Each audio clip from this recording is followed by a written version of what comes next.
अब इसमें जो इम्पॉर्टेंट चीज़ है वो काफ़ी इंटरेस्टिंग सी चीज़ है कि हम लोगों को स्टमक की कि हमारा पेट कैसे काम करता है ये हमें बाय एक्सीडेंट पता लगा जब 1822 में एक मैन जो था वो काफ़ी मतलब उसके गन लग गई थी पेट पर। तो डॉक्टर ने उसको मतलब ठीक तो कर दिया बट उसकी ना एक पेट में होल रह गया। अब उसके पेट में होल जो रह गया ना फिर उससे क्या हुआ कि डॉक्टर थे विलियम ब्योमंट। डॉक्टर विलियम ब्योमंट जो थे जब उसका ट्रीटमेंट कर रहे थे तो उनको सब कुछ अंदर का दिखता था कि किस तरीके से उसके पेट में वर्किंग हो रही है, कैसे खाना पेट में आ रहा है, कैसे वो टूट रहा है, किस तरीके से स्मॉल इंटेस्टाइन में जा रहा है, कौन कौन से जूसेस सेक्रीट कर रही है स्मॉल इंटेस्टाइन। वो सारी की सारी चीज़ें जो हैं वो मतलब इसमें एलेक्स सेंट मार्टिन्स जो थे इनमें वो देखने लगे। फिर इनको इसकी हेल्प से समझ में आया कि किस तरीके से हमारा स्टमक जो है वो वर्क करता है।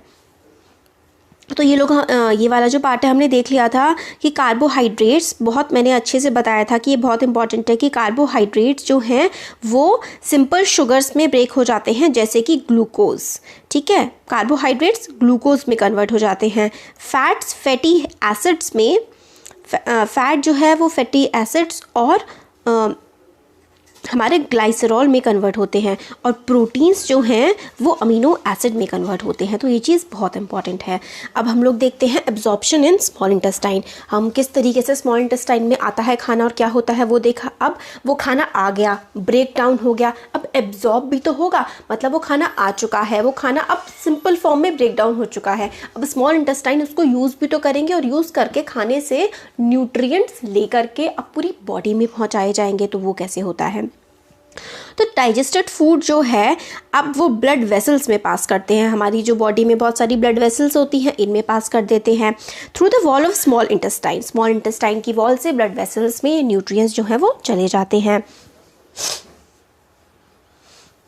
और ये जो प्रोसेस होता है ना इस प्रोसेस को हम लोग एब्जॉर्प्शन कहते हैं। इनर वॉल्स जो होती है ना, स्मॉल इंटेस्टाइन है, ठीक है, इसकी जो इनर वॉल्स होती हैं, अंदर वाली वॉल, उसमें ना छोटे छोटे फिंगर जैसे, उंगली जैसे प्रोजेक्शंस होते हैं। ठीक है, ऐसा लग रहा होता है कि जैसे कुछ उंगलियां छोटी छोटी सी निकली हुई हों। इनको हम लोग बोलते हैं विली। विली का काम क्या होता है, The inner walls of the small intestine have thousands of finger-like outgrowths. These are called villi. ठीक है, तो इसका काम होता है, ये बहुत इंपॉर्टेंट है कि विली का काम क्या होता है।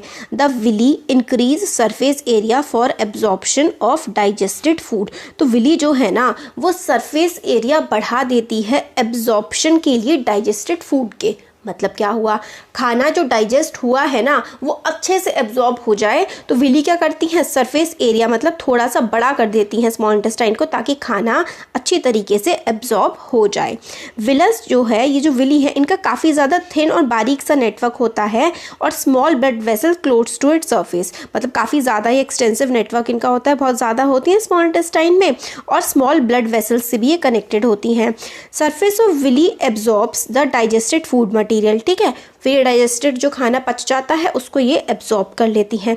एब्जॉर्ब सब्सटेंस जो हैं वो ब्लड वेसल्स में पास कर दिए जाते हैं और ब्लड वेसल्स की हेल्प से अलग अलग ऑर्गन्स में हमारी बॉडी के इसको पहुंचा दिया जाता है।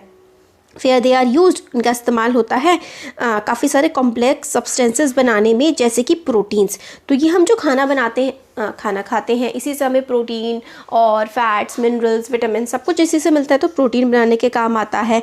This is called assimilation. Assimilation का मतलब है कि खाना एब्जॉर्ब हो गया, अलग अलग बॉडी के पार्ट्स में भेज दिया गया और फिर उसका प्रोटीन बनाने में हेल्प करा जा रहा है, मतलब अब इससे प्रोटीन बनाया जा रहा है, तो इसको हम लोग कहते हैं एसिमुलेशन। तो फिर आगे है, in the cells glucose breaks down with the help of oxygen into carbon dioxide and water and energy is released. तो जो ग्लूकोज होता है ना, हम लोगों ने कार्बोहाइड्रेट से ग्लूकोज बना लिया था, अब ग्लूकोज भी टूटता है ऑक्सीजन, ग्लूकोज के साथ जब ऑक्सीजन मिलती है तो कार्बन डाइऑक्साइड बनती है, वाटर बनता है, वाटर का फॉर्मूला होता है H2O और काफ़ी सारी एनर्जी रिलीज़ होती है और जो एनर्जी हम लोग अपनी रोज़मर्रा की ज़िंदगी में इस्तेमाल करते हैं।